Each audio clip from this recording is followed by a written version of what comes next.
There we go.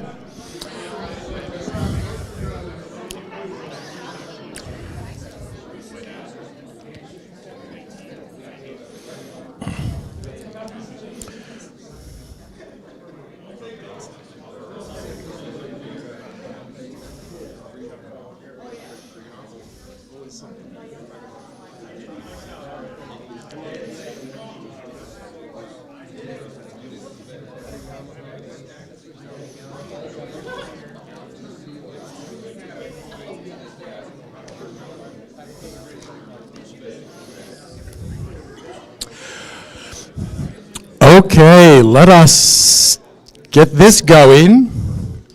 There's really so much to cover tonight that I'm not going to do it. And so I've given you a handout for reading, and I've got a handout for suggested reading for you. And I think I've got 50 copies, and that should be it for everyone. There you go. At least one per family. There you go. And then a lot of suggested reading, okay?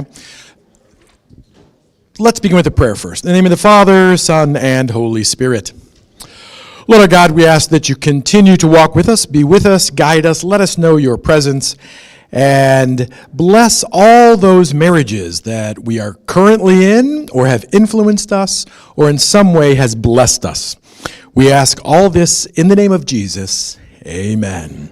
In the name of the Father, and of the Son, and of the Holy Spirit. Amen. So I was back in Charlottesville. I was doing marriage prep, and they thought it was my accumulated wisdom. Okay, so I had this one guy come in, and he was trying to marry some gal. They were engaged. They started into marriage prep. Marriage prep is meant to get the two people on the same page. That's all it's doing. It's not predictive if they're going to make it. It's not predictive if they're going to fail. It's just getting them talking about, let's say, 100 topics so they're on the same page. Because as you folks that are married, when you're married, you got enough new stuff coming at you that you don't need to be doubting your better half, okay? So it's not like, oh my golly, I should find out if you like movies after we're married. No, find out before and what kind, okay? So this one guy said to me, they were married and they went through this one test, and it said, am I willing to change some of my behavior for my better half? And his response was no. Yeah, okay. No, he says, I'm not going to change for anyone. What you see is what you get. And I thought, well, would you like to talk about that? He goes, no, I'm not willing to talk about it. And he said, what do you as a priest possibly have to tell me about marriage? Okay, he said it. Okay, he said it. And I kind of laughed. And then, I know, we love those meetings because it means there's never going to be a second meeting, you know. So I did there was a personality conflict. He didn't like authority, and that was the personality conflict. And we're holding him to a standard versus whatever church he never paid attention to when he was growing. But she said you wouldn't, and it was kind of heartbreaking. On one sense, she goes, you wouldn't change something for me? And he goes, what you see is what you get. So 2 weeks later, they were broken up. 2 years later, she had cute little crawly kids in her family. She's married to another guy. They're happy. They're great. And the first guy's still single. Okay? And I saw him probably 10 years after that meeting, still single. Okay? So, but he knew everything. So if I told you, because there's always someone who thinks, what are you going to tell me about marriage? Of course, there's some aspects that we don't get into, of course. But I've had people, and he was one of them, but it comes at cost, and they say, how can you tell me about marriage? Okay? And from the stats, we see, the first thing is, do you say that to your cancer doctor? Hey, how can you tell me anything about cancer if you haven't had it? How can you give me chemo treatments if you've never had chemo treatments? It's the same understanding, right? It's stupid. Okay? How can you clean my teeth and drill my cavities if you've always had perfect teeth? Okay? What was the other ones? Business. Who are you going to listen to? The guy who started 5 businesses and they're all still going? Or the guy who started and went bankrupt 5 times? Who are you going to listen to? The one that was a success, you know? But also, so there's that thing, that we don't hold that standard of what can this person tell me about this issue. There's some areas I don't go into. I don't need to, okay? There's other areas because living, especially as a Dominican, I live with other priests. I always have, which means we're a specialist, priests are, in living with other people.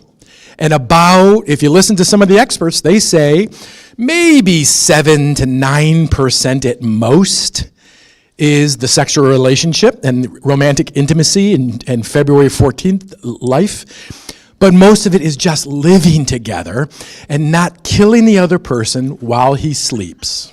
Okay? That's a lot of what it is. There's a lot of men who wake up every day and they're really close to God because they know, oh my golly, she didn't do me in last night. Another day, okay? 1. 2, since you don't know my background, what if I told you I had 3 wives? Because you don't know. I had 3 wives at the same time. Kentucky, Indiana, and Ohio, and they never knew about each other. Then, because high school students would go, oh my golly, then you must know what marriage is all about. No, that's slimy, right? That's like, wait, you filth? How can you lie like that? That's not what marriage is about, right? But some people go, oh my golly, he must know what he's talking about. It doesn't work that way. Or someone just gave me this one. What if I told you, and the younger folks will know what I'm talking about, what if I told you my body count is 500 right now? Am I qualified to talk about matrimony? No, you're disgusting. That's gross. It's like, ugh. So I'm not talking about my experience. I'm talking about the collective experience of the Catholic Church. So let's get that right off the way. This isn't my experience. And this is what I tell married folk and marriage prep folks. I'm already in my vocation. For married folk, they're trying to get into the vocation, okay? And what we do is we make sure they know the topics and how to work general family life, like budget and schedule and in-laws, and they talk about those things. So, and what's the religious expression going to be in your family? You better have it, or your kids. One day, your kids will run into an authority. It'll be God, okay, through you, or it will be the corrections officer or a cop, okay? But one day they're going to run into an authority. You get to choose, okay? Start them early. So that's what we're doing, the collective experience. As a priest, I bet I talk to at least, with marriage prep, probably 500 couples a year, okay? With confession, knowing what those people do in confession, okay, and how they talk about other people sometimes, and we have to stop them. Probably more. So we hear a lot about what's going on and what is marriage. So that's why we're going to do it. Why is it important? Why is marriage important? This is incredible. It's the Catechism says it's one of the original things that was never destroyed. One of the things that come from Adam and Eve that was never destroyed by the flood. It's one of the original blessings of God, and you can read about it right in Genesis. Nothing else we see goes back that far, back to Genesis. And in Genesis, God has some amazing words. I should have had this open. Okay. Genesis, right at the beginning, he says, let us, it's the royal we, it's not as our dear Mormon friends. It's not, doesn't mean there's a plurality of gods, okay? They say it is, but it's not, okay? It's a royal we. Let us make man, Adam, in our image, after our likeness. Let them, he immediately went to a 2, let them have dominion over the fish in the sea, and so he did it. So God created man in his own image. In the image of God, he created him. Male and female, he created them. Male and female were both willed by God right from the beginning. Neither's a mistake, neither's second rate. They were both willed by God. And the one reason they're important is what we see when we see man and woman in marriage. One reason it's important is we see an incredible image of God. The love of the one for the other and the other for the one can, at certain moments in time, be a third. Just like the love of the Father for the Son and the Son for the Father is the third person of the Trinity. So that's the first thing we see about matrimony that's so important. The second thing we see is the vows, okay? We're going to talk about the vows in a moment. Catholic Church believes there's vows or promises, whatever you want to call them. They're not a contract, because some of you are working business and you've signed contracts, right? It could be signed contracts to shovel and mow lawns or whatever that is, and it could be a contract in ink. You know, any lawyer can break a contract, okay? You get a good lawyer, they can break anything, okay? What you're in matrimony, it's a covenant, and that's invoking God's presence. A guy named Fulton Sheen has a book called 3 to Get Married: The Man, the Woman, and God, okay? And so that makes family. It's not just business partners. That's a contract. Family is made by a covenant. And so what used to happen, we would see it if we had different politics.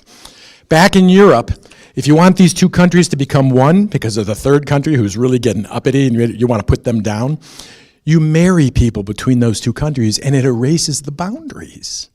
That's the power of matrimony. It creates bonds, family bonds.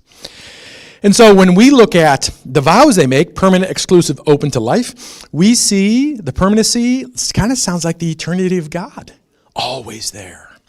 The faithfulness, the exclusivity to the covenant, because that's what you're making, not a contract, that's a covenant. It kind of reminds us of God's exclusivity to his covenant, and you are my people, and I will be your God. In the whole aspect of being open to life, we're seeing God who never turns away anyone who has a repentant heart. And so we see images of God. There's a few others that are really neat. They will come out during your Holy Trinity homily. Generally, we kind of throw those in there on Holy Trinity. So that's one reason it's important, is because matrimony, man and woman in marriage, is what we see God. Now, the thing about that is, another reason is, we call it the original cell of society. It's the original cell. It was there before society. Okay, before anything here on this thing, there was already families. There's already man and woman who did some type of ceremony to be permanent. And so matrimony produces great couples. Couples produce great families, and it's people from families that are going to change the world. Okay, I taught math. This is where I came to see it. The original cell of society idea. I taught math to grade school kids. I think I've told you that, right? Okay. That was a mess. Okay. That's why I don't teach anymore. But I started all my tests with a whistle, a coach's whistle. Ready? Blow it. And all the other teachers got angry, you know. So they're so easily offended. But So what I came to see is in math, we taught math. In geography, we had geography. In Spanish, we taught Spanish. In English, we taught English or vocabulary. We didn't teach math and vocabulary. We didn't teach Spanish and geography. Where's honesty class? They don't teach it. I've looked at the Ohio State University. I've looked at their curriculum. I did a word search. They don't have an honesty class. They don't have a hard work class. They don't have a self-sacrifice class. They don't have it up there.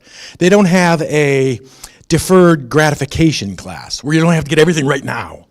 They don't have that up there. Order class, discipline class, fairness class, a heart for the little guy. They don't teach that up there. They really don't, okay? You're going to enter in, for some of you, it's going to be science, it's going to be English, it's going to be math. And you better have honesty and integrity down, because if they catch you cheating, you're out, okay? They've got laws against that. But where's all that learned? That's what the Catholic vision of family life. And it takes both the mom and the dad. There's a whole argument there we'll get into when we get into the handout of the recommended books. But that's the power of family. It forms character. And the first level of evangelization, of bringing someone's soul to eternity, starts in family. They begin to think of mom and dad and family, kind of like when they hear it's family of the church, they get an inkling of it. That's how important family is. They'll begin to think of mom, our mother, and when they hear our Holy Mother Church, they'll get an inkling of it. God our Father, and they see a loving, just father figure. Holy cow, they're so much easier to go in that direction. Same with Mary, our mother. We get an inkling of it from solid family life, and family life comes from good married couples. Okay, that's the Catholic vision of it. Why is it important? If you go back to, we're a body-soul unity, so this is what we talked about last time I was here. Body-soul unity, it's one thing. When we die, the soul takes off to glory, God willing, that's what we're working for. The body becomes dissolute into elements, it goes back to the elements. Well, when you take this and the faculties of the human person, like intellect, and you look at them under the idea of natural law, do good, avoid evil, so that humans, with little humans are, of all the mammals, we are the most inept when we are born, okay? Those little blobby humans, they're cute as can be, and if pooping was a job, they'd be able to do them, but other than that, there's nothing, okay? They're not able to do anything. The little wolves are attacking each other immediately. They know how to do wolf things. Humans don't. We're little blobby things, okay? We take the longest to grow physically, of any other mammal. They're all ready. We're not. We take years, okay? Because of our brain, of our intellect. And so when you look at that bottom on that chart I gave you at the life itself is one of the goods of the human person. When you take life itself and you combine it with do good, don't do evil, it means that caring for little humans is an absolute positive good. You have to do it. It's an obligation.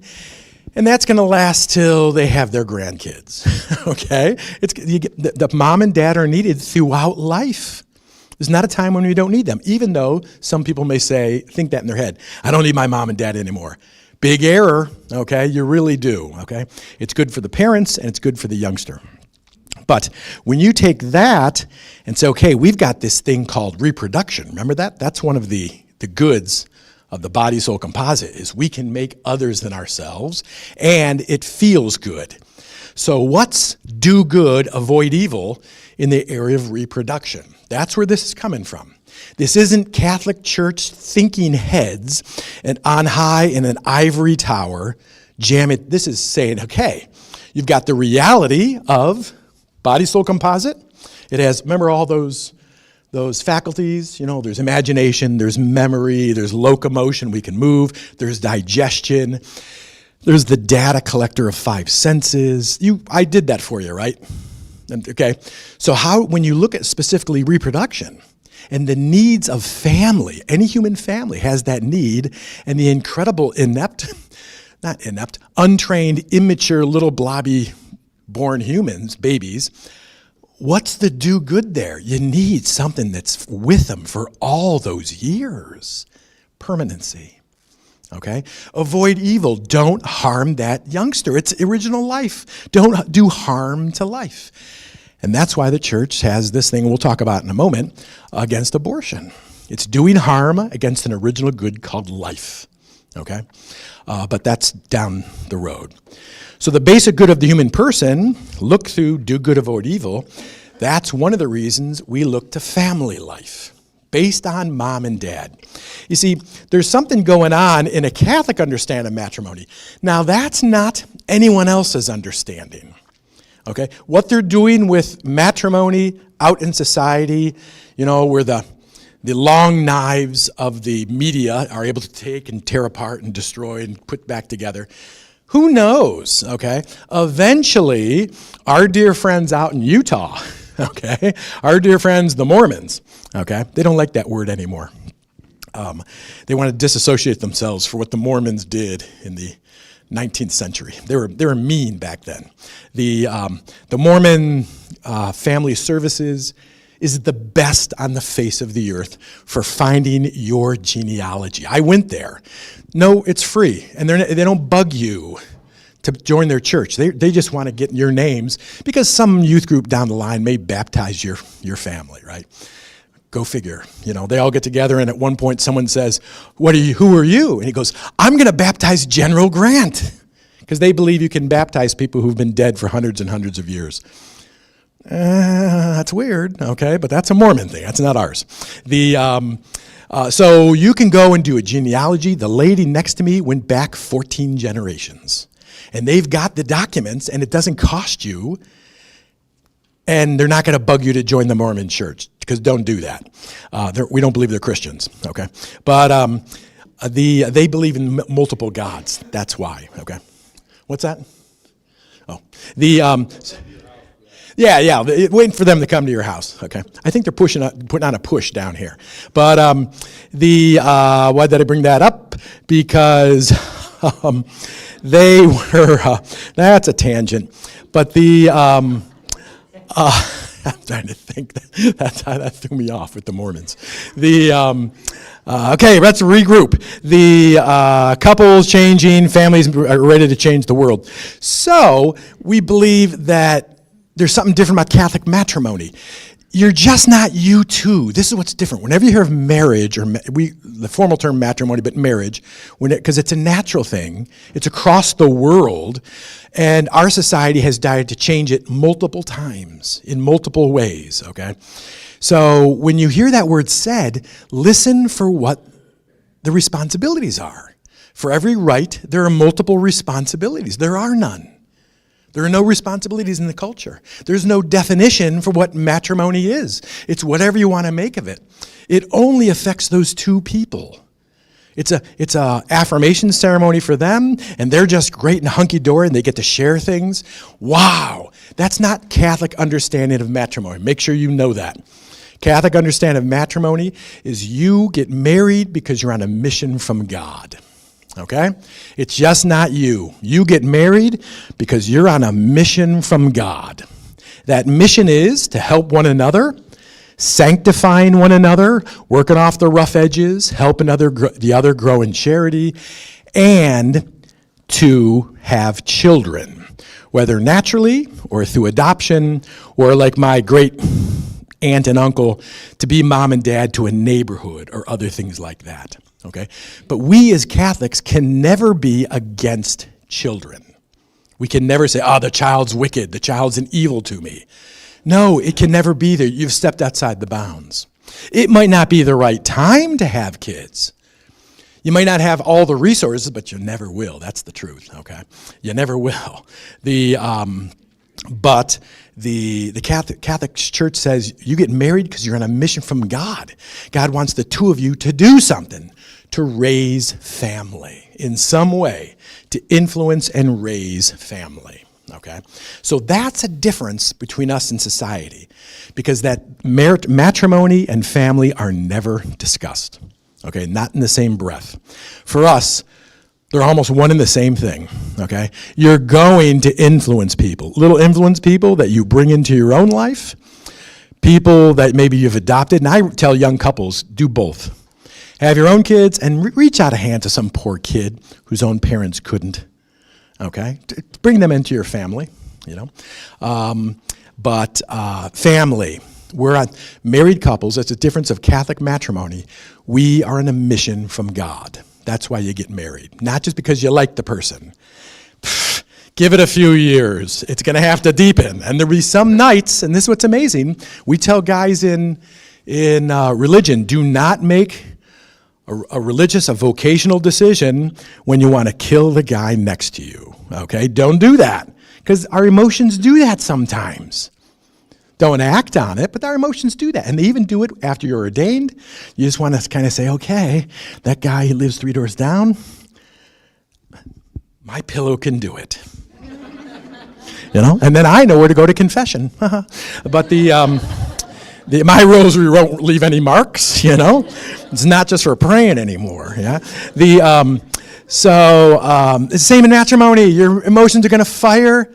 It's part of it. Give it time, work through it, don't do sin, and that's the project of growing in holiness together, okay? So, matrimony. It existed before our country. It existed before the modern world. It's going to exist. It's going to see us and all the ridiculousness that we make of it get buried, okay? It doesn't, kind of like any vocation. It's not that we define the vocation. It's really the vocation defines us, okay? We enter into, and now you're married. We enter into, and now we're ordained. It's the same thing, the state. Now, specifically, let's get down to talking about the two ends of sexual activity, okay? People are going, oh my golly, we're going to be talking about sexual activity. Yeah, we have to, because it is matrimony that's meant to rein in and tame that power. It's an incredible power. You know, every single person you see on the face of the earth came about because of this power. And as the married folks, you always don't have the power. It only comes about in certain times and moments. And so, how do we understand it? It has to do with actions, verbs, that have, the difference between purpose and end. A purpose is something that the human can decide for. The reason I'm swinging my baseball bat, I was doing it last night, is to loosen up my back. I'm doing a little bit of sciatica, and swinging my bat allows me to loosen up my back a bit. That's the purpose. The end is just to make it go, But for example, purposes are made by humans. Ends are in the action itself. Okay? So the action of pointing a pistol at a person and shooting, that end is to hurt that person, if not kill. Okay, that's the end. Now, why am I doing it? Is because they're a hound dog, or I think that maybe they're actually a bear. It's too dark out, and I think they're a bear. The purpose can change, but the end is one and the same. So there are actions that have two ends. No matter what purpose you give them, it has two ends. One is eating.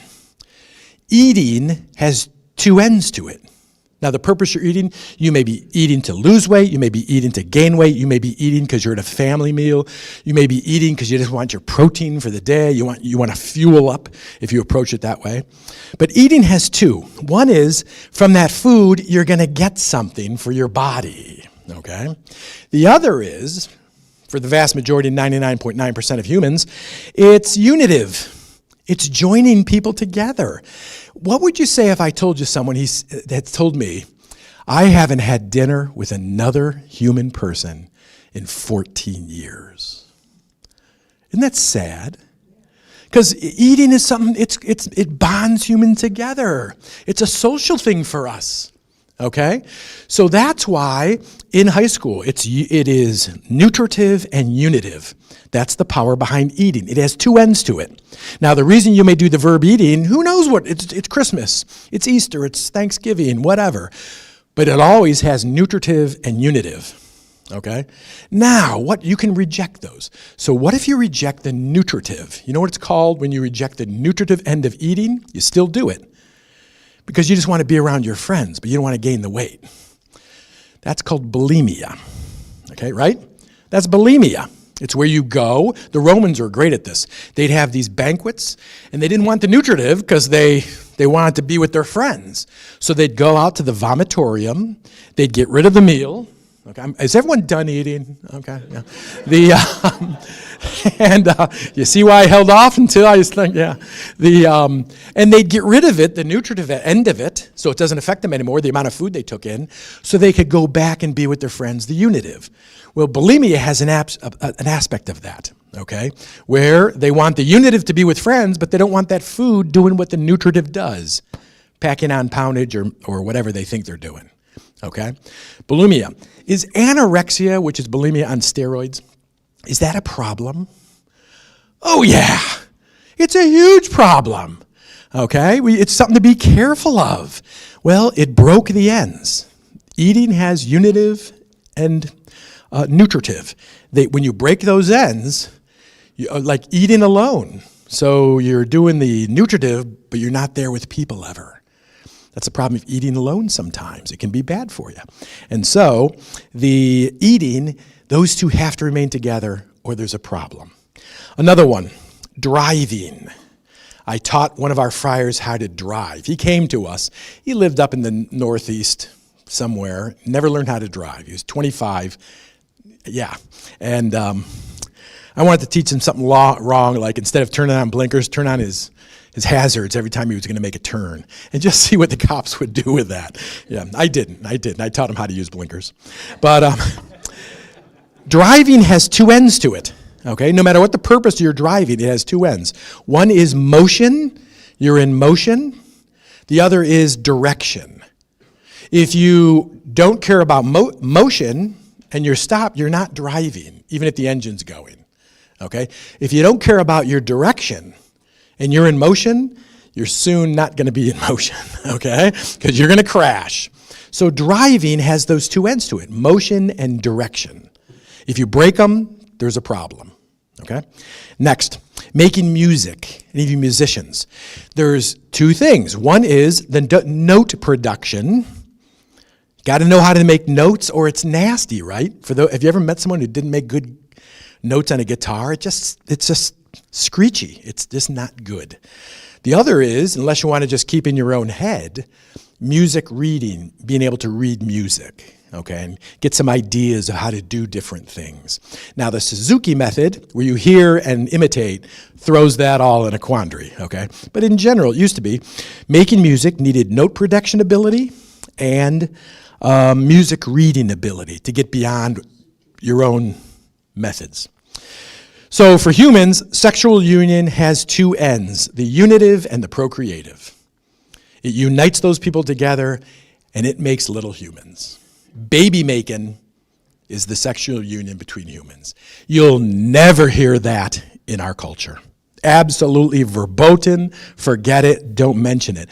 But I had some gal, wonderful gal, and she came in, I think she's doing great. I think she's married, that was years ago. And she came in and said, "Father, I got a problem." I'm like, okay, my list of potential problems are like, which one, And she goes, I'm pregnant. I'm like, okay, and I'm thinking, we have funds in the church to help this. We have people, we like getting ready to mobilize things. And then she said, "I don't know how this happened." And because of this, my thing is, I'll give you one guess. I shouldn't need to. Like, come on, The sexual union, it is unitive. That's the pleasure. That's the joy, okay? But it's also procreative, okay? Unless there's a problem, it's procreative. And so the church says if you separate them, like all those other things that have two ends, if you separate them by going after it in some way, by changing the act, specifically getting rid of the procreative end, you're going to destroy the action. And it's going to allow other things to come in. What are those other things? If you get rid of and you only want the unitive and you get rid of the procreative dimension, which keeps you honest, okay, that we may in fact be wanting, be making a baby today. Well, if you have a bunch of them, the church says space that out. Remember, you only have the power. Let me show this. Men, on a graph, the power of men is this, right? Men are a flat line. They never change, okay? Right? That's the physicality of men. Just kind of never changes. And the power of women. Women, it is a sine curve. And there comes a time every month for about 100 hours, it's only 100 hours. There comes a time when the two of you have the power, okay? You cross, the both of you have the power. If you're able to identify when you have that power and you wanted babies, you would use that time with extra energy. Okay? If you were out to avoid babies because you already got a full flock and you've got good reasons, and the church says they're good reasons, wonderful. Then you're going to say, okay, let's avoid sexual union when we have the power to make another baby because you don't have it 24/7, 30 days a week, 30 days a month, 365. You don't have it. That's impossible. It ain't happening. You never hear that, the mechanics of that. Now, they took this idea, they took it over to Africa, and the native peoples who are much closer to the earth, I mean, they go green on everything, okay? They're just green all the time. They just laughed at them, like, you're just finding this out? Are you? And one of them said, they went to the Americans who were given this, like, do you know this thing about man and women having the power or not? And they laughed at him. And one of them actually said something that they translated, they hoped they got it wrong, was, wow, are you stupid? You know, people who can't spell the word computer, but they know how to take down an African cheetah or a gazelle to feed their family, okay? But they figured it out. They've known it for millennia.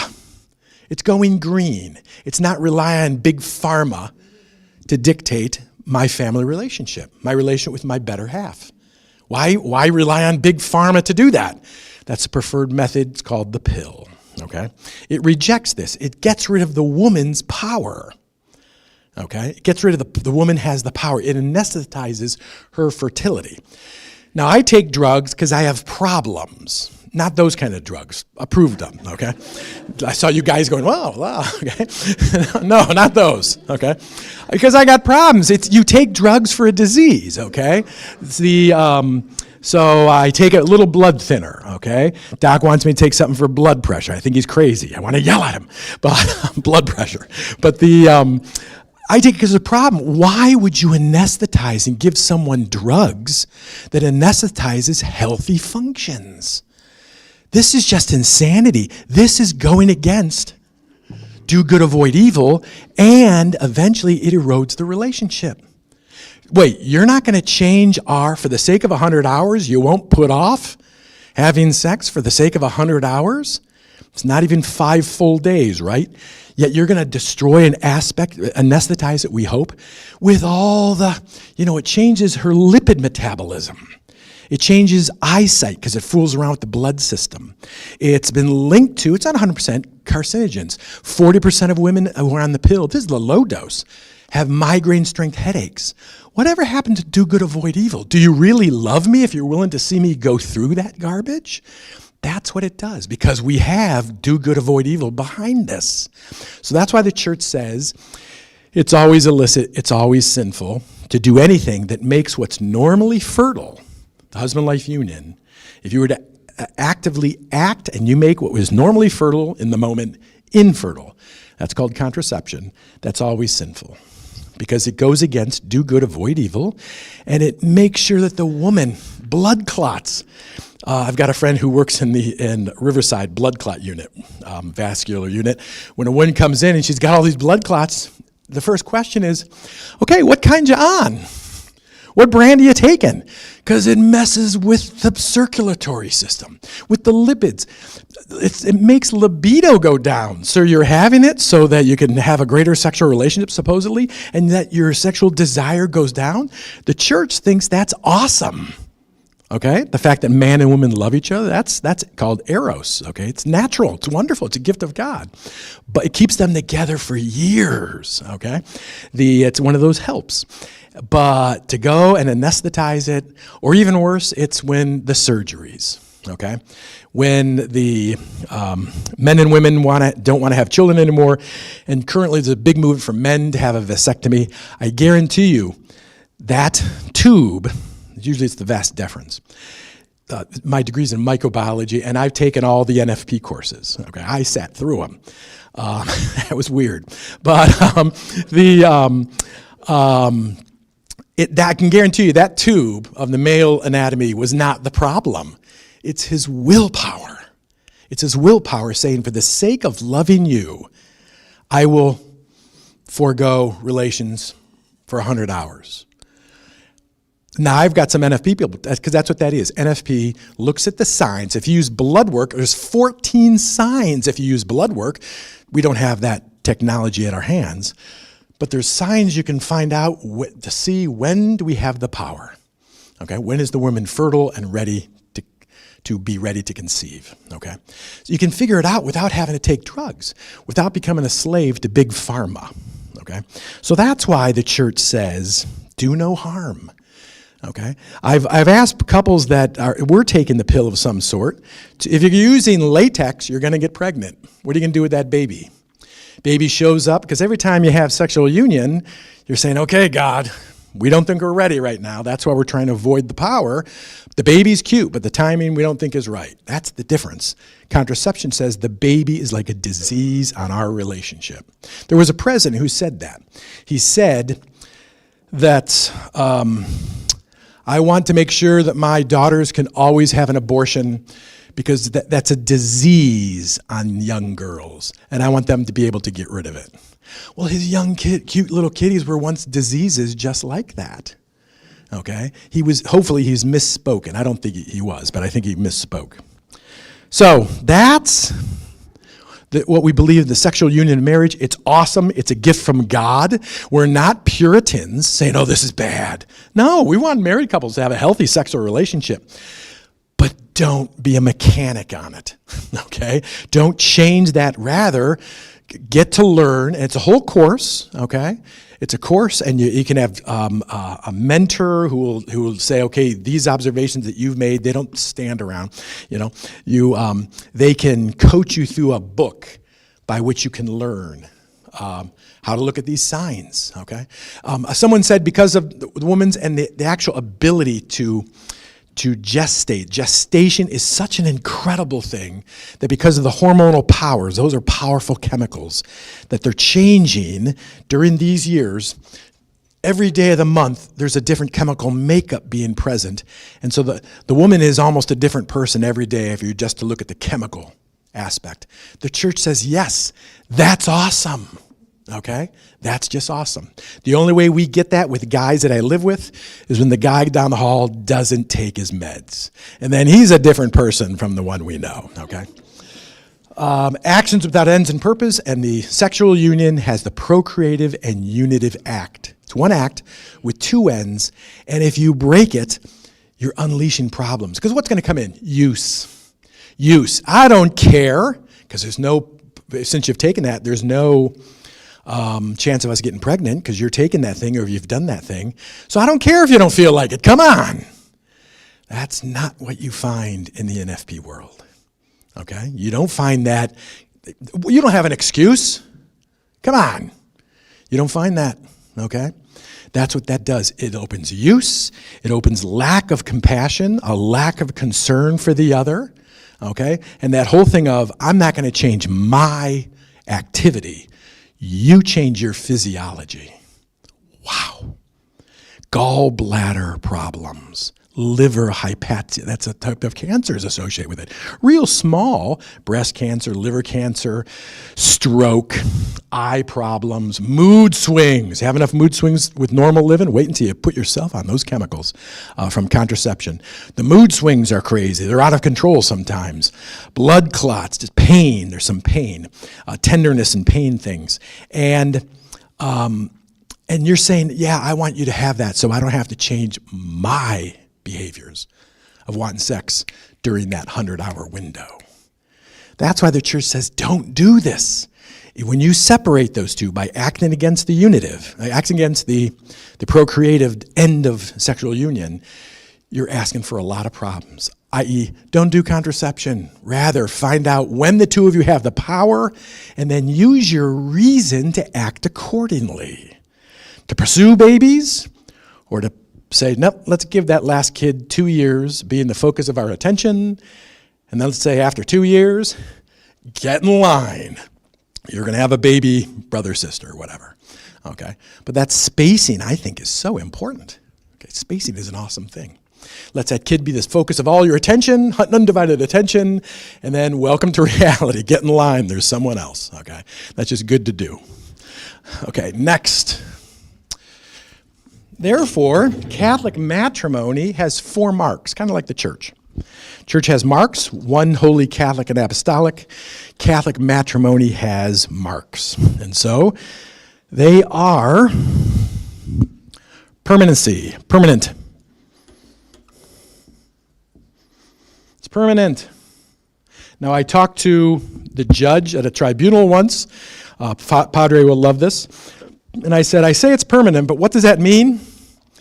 That means 50 years. You say I do for a 50-year relationship. After 50 years, you come and talk to me. I'm going to be around for a long time, okay? And we'll renegotiate some aspects. But when you say I do at the altar, you're saying I do for 50 years, okay? Now, and like I said, I ran it by a judge, and he goes, oh, great, do it. Go ahead. Okay, if you make it to 50 years, woof, the next 50 will be twice as great, okay? The 50 years, that's what we're saying, which means before you say I do, you got to be right. Oh, my golly, I think his hair, I think her eyes are great. That'll go by the wayside, okay? If you do it right? If you're doing matrimony right, you're both going to be wonderfully gray, wonderfully wrinkled, kind of half beat up, and you're going to help each other trip into heavenly glory together, and the whole cosmos is going to applaud you. That's what it's for. Oh, let's go through our latter years doing whatever we can with cosmetic surgeons to make sure we always look 23. That's insanity, okay? That's just nuts. We're supposed to look beat up. Every scar you got is a story at a bar, okay? Come on. And you can make up stories. That's okay. They know you're lying, okay? Permanent, 50 years. So that's why we have marriage prep. In society, it's why you two get along. Well, we get along. Pfft. Even if you don't, you still got to be married if you said I do. Okay, we don't get married just as long as we get along. Oh no, if there's a chance you're not going to get along, if there's a chance you do not have problem-solving skills from that class that we give you, if there's some way that you don't get along because someone's not obeying the budget, remember in matrimony, the balanced budget is the voice of God, okay? Spend what you want, as long as it's from the proper accrual category, right? Okay? Credit cards, go the Dave Ramsey thing. They're probably a problem, okay? But look at him. We don't say, you got to do this. My dear Baptist friends will say, bring in your W-2s. I'm going to tell you how much you're going to tithe. Wouldn't you love to do that? Oh, this makes us... Go figure. Oh, we could never do that. That just makes me cringe. Like, are you out of your mind? I can't tell what's on your budget. That's your decision before God, not mine. If you give anything, you ought to give something, okay? $1, $5, okay? And now you just heard from someone, if you give online, when that basket goes by you and you feel bad, just toss in $1. That's okay? Just toss in $1. No one will think, they'll go, okay, they gave something. But if you're driving that kind of car and that you're letting that basket pass because you're giving thousands online just to help your psyche, put $1 in. That's all you need to do, okay? Permanent. Then, exclusive. It's exclusive, which means, or faithful. Of course it's faithful, okay? You don't break the contract, but it's exclusive. This person is the one. They're the only. This person is the one and only. That's why we recommend for the unmarried, don't work, 0 body count. Don't get into the hookup culture. They're dealing with it at OSU, at our big schools.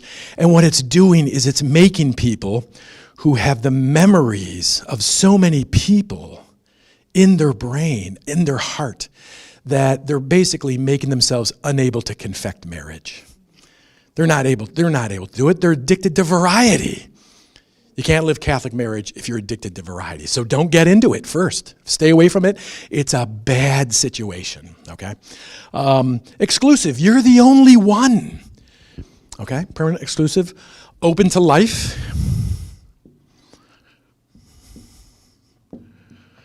Permanent exclusive, open to life. And so that is, you never act against. By using technology or action, you never act against the fertility you have in your marriage. You don't use contraception. You don't use barrier. You don't use the other methods, okay? You say, I'm not going to use those.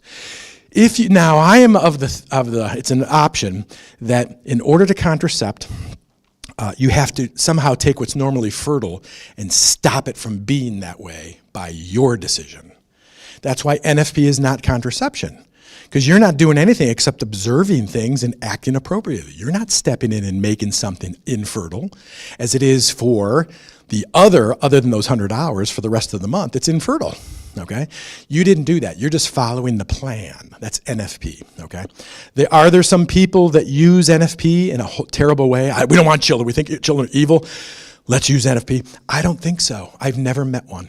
They don't trust nature enough. They don't trust creation.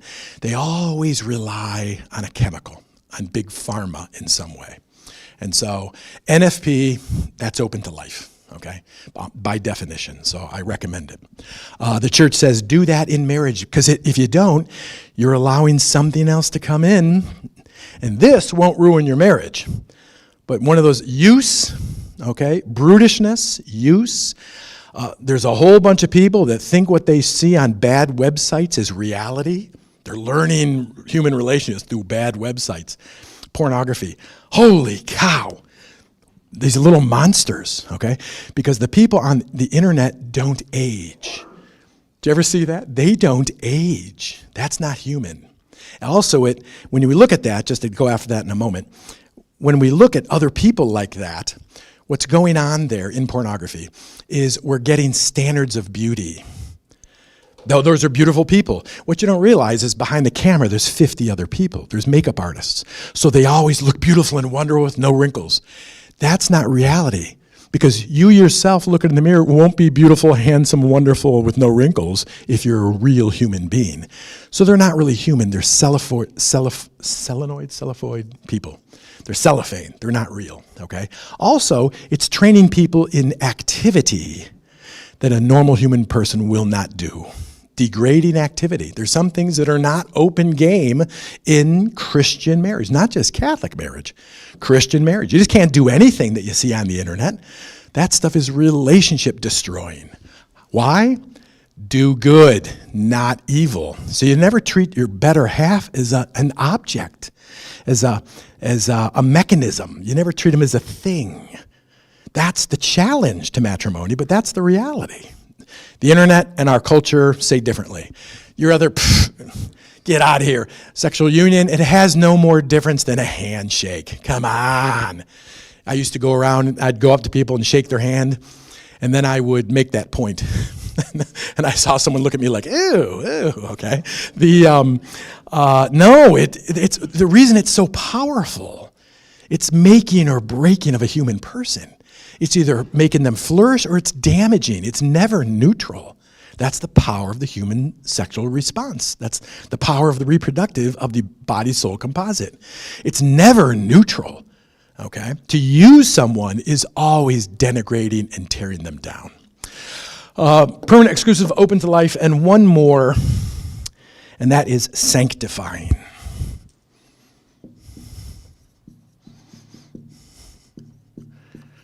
Matrimony, permanent, exclusive, open to life, and sanctifying.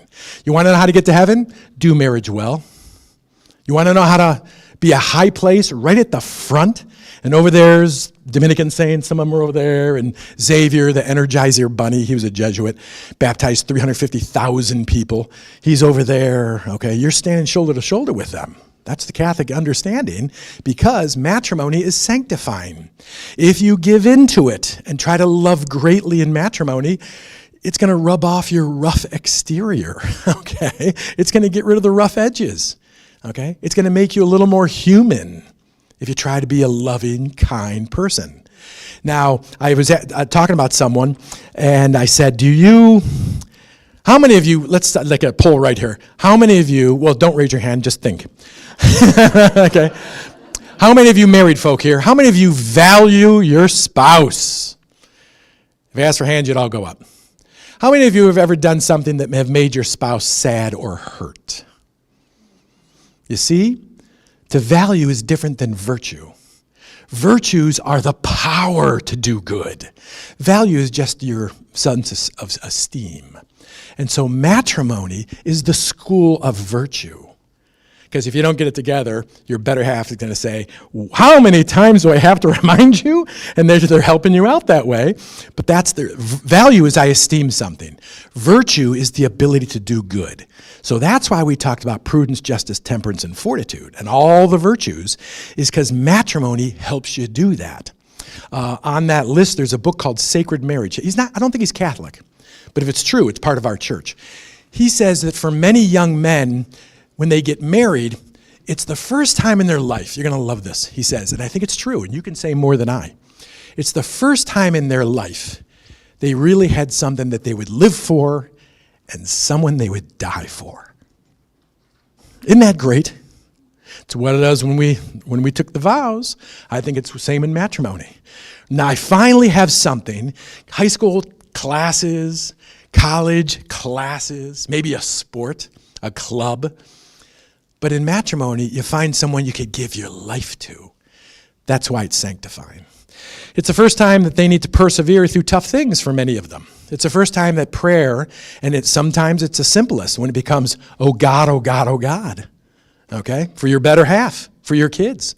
It's the first time for many, definitely at least young men, I imagine for young women, that it's something that challenges every bit out of them. Versus at work, at work, there's some days you can coast, right? Sometimes, well, we're going to take tomorrow off. There's that commercial, the mom's in bed and the little kids are, Mommy, we need to get ready for school. Where's breakfast? And she goes, oh, I'm taking the day off. It doesn't happen, okay? It's the pressure cooker of sanctity, being a mom and dad. Hopefully you're working out the fairness issues with the chores. That's part of the chores, that fairness issue, that you're covering it. And I always tell men, minimally 3 chores a day, because Jesus carried his cross, so his bride didn't have to. Minimally 3 chores a day, whether you feel like it or not, because Jesus carried the cross, so his bride didn't have to. Because generally women pick up a lot of that slack when it comes to chores. They got to be done. You're a military unit. Every military unit has all these jobs that need to be done. Someone's got to get that, and someone's got to get that. Get it happening. That's the family. Mom and dad are the pastoral team of the family. Specific issues, let me get in just a couple. You received an email, I think they've already received it, and it has a bunch of sites. It's some of the stuff I'm going to go over, but I want to do them real quickly. Because of the state of Georgia, I think, when they passed that the conceptus, the little one that is conceived, whether it's natural in the fallopian tubes or the fertilization of humans happens in the fallopian tubes. And that youngster comes bouncing down the fallopian tubes like a Disney ride and falls into the feather bed of the full uterine lining that is waiting for him. And that's when not the mother, the youngster becomes an orchestra conductor and begins creating this amazing interface between the two of them called the placenta. It's absolutely over the top, freaky. Scientists have not made a false placenta. It is way advanced. Sci-fi has it sometimes, but it's just an incredible thing. Okay,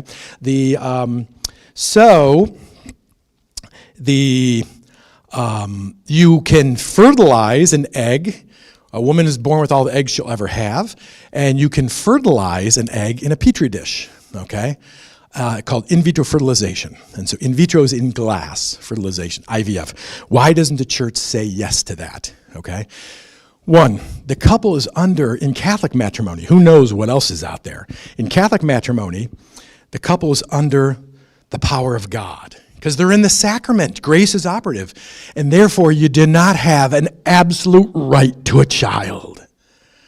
I can do whatever I want to have a kid. You can't. You can't steal kids. Okay? You can't use every form of medical procedures to have one. Some of them just aren't dignified. And so what's the problem with in vitro fertilization? It smacks. Now, the kids that come from IVF are cute as buttons. Okay? We probably walk around them when they walk in the city. It's been around that long. What's the problem? It's because the child, frankly, speaking about it, the child is the survivor of a mass murder by plan. They never, because it's so expensive, They never just fertilize one individual. They fertilize 10, 15 eggs are fertilized. And then just like right before the gas ovens of Auschwitz, someone chooses a technician following a cookbook, says, okay, these are the signs of strong ones, and they get rid of the weak ones. And then those strong ones, they'll pick a few of them that are really strong and implant those into the woman, okay? And then if things aren't going well, they may even it's like Sophie's Choice. They made the Sophie's Choice of this one will die and that one will live. And so the kid from it is cute as a button, okay? The kids are just great kids. May they have a high place in heaven. May they come to know the Lord. But it's brothers and sisters. About 80% of them are just flushed, okay? Then there's the other thing. It's called the ice prison. And there's a lot of people that freeze these little humans because you can freeze them for a time and it doesn't destroy them immediately.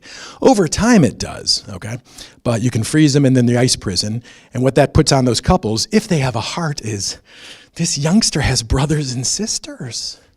They're in the ice prison, in the freezer, in the lab. And so there's about 1.5 million humans currently in the ice prison in the United States.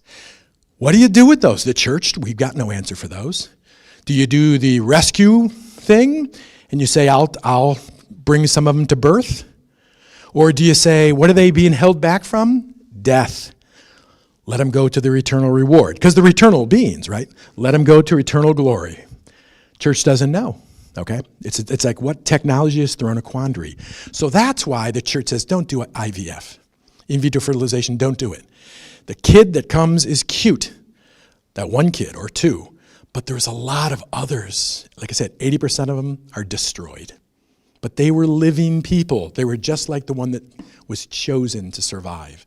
And so that whole thing of choice, because of a cookbook, it's not the top doc. It's a techie, okay, following the cookbook. He's the one that does the choice over that cute kid. So that's why no to IVF. Why not surrogacy? Surrogacy, it's big in Ukraine. Go figure, okay? It's big in Ukraine. It's where a woman rents her body out so she can bring, and that's why renting your body out, that's not a good, okay? Using your body to get money, we call that prostitution, okay?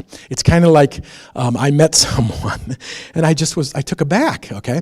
Because she does all the things of prostitution and gets paid for it online, OnlyFans. It's visual prostitution. And it's like, oh, that's not good. It's not good. It's doing harm. You don't know it, but by the time you reach 40, you're going to be alone for the rest of your life, okay? Because people are going to say, wow, 1,000 guys, no problem, and I come around, and all of a sudden I got to buy a ring? Wow, where's that come from? Okay, so surrogacy, the church says don't do it, and that's going to be coming up again. Sterilization. There's permanent sterilization called tubes tied or vasectomy. That's big right now. Strangest thing, people didn't like a political candidate, right? Some people didn't like the election in November, and there was a whole wave of people that went and got sterilized. How weird is that? It's like, wait a second, don't do that. Even if you don't like the guy, don't do that. A political party means you're going to go and under the knife? That's nuts. A lot of them are not going to fornicate. That was another thing. They're going to stop fornicating. So I thought, woohoo, that's good for the country. But so there's sterilization, which is permanent. Don't do that because that's not the problem. Our will is. Remember, behind every action is intellect saying this is good and the will that says go for it. That's the problem. So work on that, okay? Fasting for 3 or 4 days. That's good for you. It builds willpower. There's also temporary sterilization, which is the pill, and the pill, Depo-Provera, the patch. There's patches. What's the IUD? IUD floats, okay? My dad's company came up with the original IUD. He refused to sell it, but it floated. They found it in someone's shoulder or something like that. It was gross. IUD creates a uterine environment that is unable to handle the conceptus, is unable to become a feather bed, okay?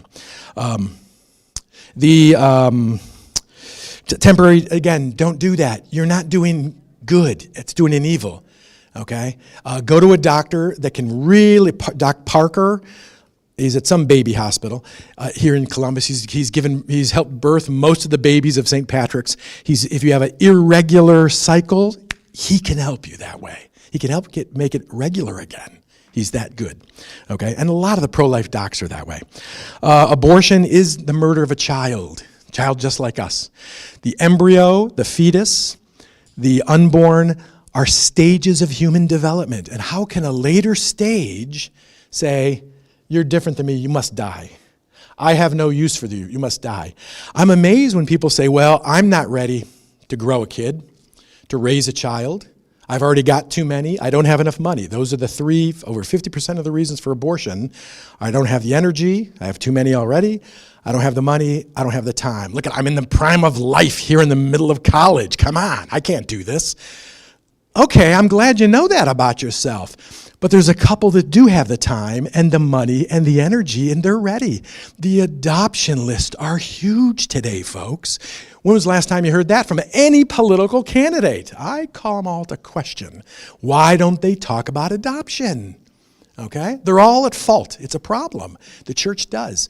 Why is it important for us, this whole adoption thing of youngsters? Because every one of us were adopted by God. We had nothing in terms of grace, and God adopted us. That's why we love adoption. It's a win-win. The woman is going to be called a hero. Like, wow, you brought that kid to term and handed it over? Yeah. And the couple that gets it is going to go, oh, awesome baby, because now they can give it to Gucci Goose. And the little kid is going to have a fantastic life enabled by people that made that decision. So you never have to resort to snuffing the baby. Okay? It can be a win-win-win. They're going to write books about women that do that. Remember, if they can write books about Abby Johnson, y'all know who Abby Johnson is. She ran an abortion clinic. She's responsible for probably 300,000 abortions, okay? She converted, now she's a champion because she's converted like St. Paul, okay? Well, if a gal finds herself pregnant, it happens, okay? Then big deal. Bring that kid to term, send that kid off with people who can give it what it needs, and then you are a champion. It's going to take less than a year, okay? So that's why an abortion. And then the whole thing of the current there's the prostitution. The porn industry is rampant with drugs, so is prostitution, drugs, abuse, STDs. My degree's in microbiology, and I forgot all of it except the diseases. I'm pretty sure I can figure out dengue fever from 20 feet away. Look at that little kid out there. It's the porn industry is rife with disease and mental problems and drug addiction and abuse. And every time we click on it, we send, I like you. That's the problem. Every click on that is a vote. Keep it going. And it's leading into, remember, the cartels are in charge of that. The cartels have taken over the LA porn industry. And it's leading, guys aren't okay just with images. They want the real deal. And that's called human trafficking. And so the porn industry is leading into the human trafficking industry, and the cartels are all behind it. They're not just into drugs anymore. Again, I've mentioned OnlyFans. It's prostitution from a distance, okay? Discourage anyone if you know someone's in it. And the hookup culture in college is making people addicted to variety, addicted to not care about the other, and because they're not with the other through life's changes, and it's really making a lot of people unfit for marriage. It's going to make a lot of people very sad. We're going to have to deal with this for decades and decades and decades. Okay, those are just some of the issues. Before we close up right now, is there any one issue that you would want me to bring up? And has anyone brought anything up?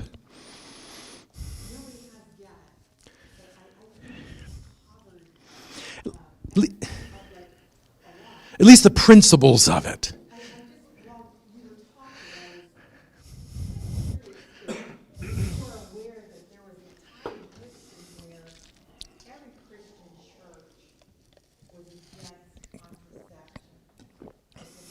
Yeah. Left. It's started in 1930. It was always around during the French Revolution. And during the culture, they didn't understand. They didn't understand like that, the barrier method, okay, things like that. They understood a little bit, and they really didn't understand STDs, okay? So gonorrhea and syphilis those have been always rampant, okay? They were nuts in old France, okay? But the matrimony was never sterilized. Matrimony was between a man and a woman who wanted to grow a family, okay? And so now that changed for the first time in 1930 at what's called the Lambeth Conference, and it's where the Anglican Church said a good, faithful Christian marriage can be sterilized. 1930, it's not even 100 years old. And we believe the facts and the results have come in, the data has come in to say that's a failed experiment. Then through the 50s to the 90s, permanency of marriage was attacked. Now we have no-fault divorce, okay? Some of you may have benefited from that, but it's a problem because it means for any reason you're gone, okay? We're one of the few countries that have that, okay? No-fault divorce. So that attacked permanency. Then, since with sterilization, the aspect of fertility, women's fertility was anesthetized. And the goal of marriage and sexuality in our country, in the West, really, is male is the model, okay? Male's the model, like the male wolf, to enter in and out of different copulations and sexual without any change of his life. That's the model. And women can do it now because they anesthetize their fertility. The pill, the shot, the patch, the matte sticky thing, Depo, okay? And so the distinction of having to have, if you get rid of fertility, the only distinction is plumbing, right? Okay? In the modern world, because men and women are exactly equal in all things, it's like, really? That's crazy, okay? The pill lies to the woman's body and tells her that she's in a pregnant state, and her body just acts as if it's in perpetual pregnant state. It's based on a lie. It's not good for your health. Look at the contraindication sheet, the side effect sheet. Go look at what's on there. All that's a risk.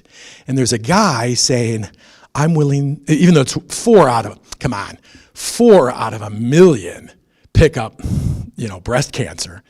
Come on, that won't happen to you. But you don't multiply all the chances. Like 40% have migraine strength headaches. You add them together. And so the chance of something bad, do no wrong, happen to someone that I publicly profess that I love, get really big. It becomes really big when you add them all up like you do with probability of something bad happening to someone I love. Okay? Anesthetizing healthy tissues. You don't treat them as if it's disease. Your fertility is a disease to our marriage. Take this pill, get this shot. It ain't good. That's not doing good. That's permitting evil. And so what happened lately is you don't need children. Plumbing's not a problem. It doesn't have to be permanent. It doesn't even mean a man and women. And it has opened the door for the July 2015 redefinition of marriage, which is whatever you want to call it, United States, it's marriage. I think it's akin to saying, imagine doing this when you propose, some of you young folk. You go to your beloved half and you could propose, and instead of using a diamond, use beach glass. But it looks nice and it reflects light and it's glass. Yeah, but there's something, it's not a diamond. No, but it's just as good. Take my word for it. It's a lot more common. Not as much work needs to be done for it. And that's what's happened. We've redefined marriage, and so now it can be 2 men, 2 women, and that's why the church will never agree to that. Marriage predates us. We can't change it. So, now, very quickly with these books. The first one, For Better Forever, that's Popcac. They're just a great couple, okay? They're a great couple. So there's couples wisdom there. For Better Forever. I recommend it. It's awesome. You're probably doing a lot already, okay? Next, Gary Thomas, Sacred Marriage. I went into a little bit. I like it. If you find something in it, if you read it, and there's something you think, Father, what about this? Maybe I overlooked it. But I recommend reading it because he says marriage does something that no other relationship wants to. And that's not the way marriage is talked about in our society. The next one, Understanding Marriage and Family, by Walshy. He's Walsh with an E at the end. A Catholic Perspective. That's wonderful. It just lets you know what you've gotten yourself into, and it'll give you, if you didn't ever read something like that. God's Plan for Marriage by Altier. It's very good. Okay. Now, the other two are in light of the redefinition of marriage. So, Defending Marriage by Esselin. Anything Tony Esselin has written is great. He lives up in the Boston area, teaches. He's got a ton of books out there on a lot of stuff. He's very good. So Defending Marriage, 12 Arguments for Sanity. Little boys and girls need to be able to see how an adult boy and adult girl act. They need to see how a man acts, how an old adult man shows love and concern and lays down his life. And everyone knows two actors can't imitate that. Actors will never do the fullness day in, day out. When you're tired and angry and under stress, the acting fails. So two women cannot act how a man is, and two men cannot act how a woman is. The recent stat says on lesbian marriages, it has a 78% divorce rate in the United States. Lesbian relationships, we always thought they were the strong ones. Now, men, it's like 95%, okay? But women-gay relationships, it's as flighty as the culture, okay? And then what is marriage? That's a great one. That was the first one to come out right after the redefinition, just to say, what is marriage? It's huge. It defines culture. If marriage is strong, the priesthood is strong. If marriage is weak, you got a beat-up priesthood. You got garbage, okay? Because marriage is where character is formed, okay? Character to change society in all the vocations. So that's why we put so much into it, and we did not. I don't know what society's going to do next. I think, personally, you heard it here, I think within the next 10 years, the Mormons are going to attack why only one spouse. Because that was their thing, right? Okay, having multiple wives. I think you're going to see it. That law in the country was made against Mormonism, and I just bet you some good lawyers are going to challenge it and say, why? What's the one-to-one thing? Big deal. Because outside the Catholic Church, who knows what they're doing inside marriage? Ours is much more specific because you are on a mission from God. That's why we're not going to let it change, so you can stand next to the great married people through history. You stand next to all of them when you enter into the vows of marriage. That's how great this is, okay? Basta così, that's it. Now, as you go, there's articles. This is just on, I didn't want to get into the negatives. 2 articles on matrimony. And so it is what your marriage really represents. When we see married folks, what do we see? You're going to be amazed.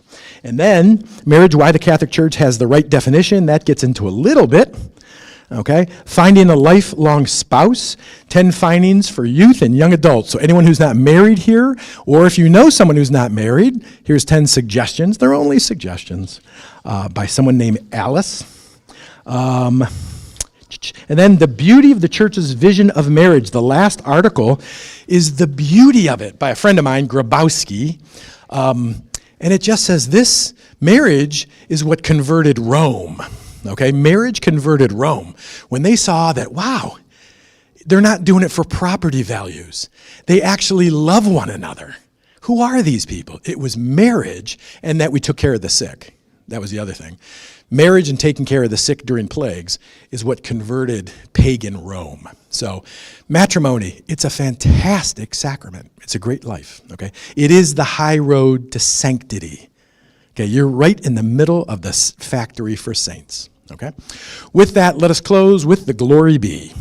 Glory be to the Father, and to the Son, and to the Holy Spirit, as it was in the beginning, is now, and ever shall be, world without end. Amen.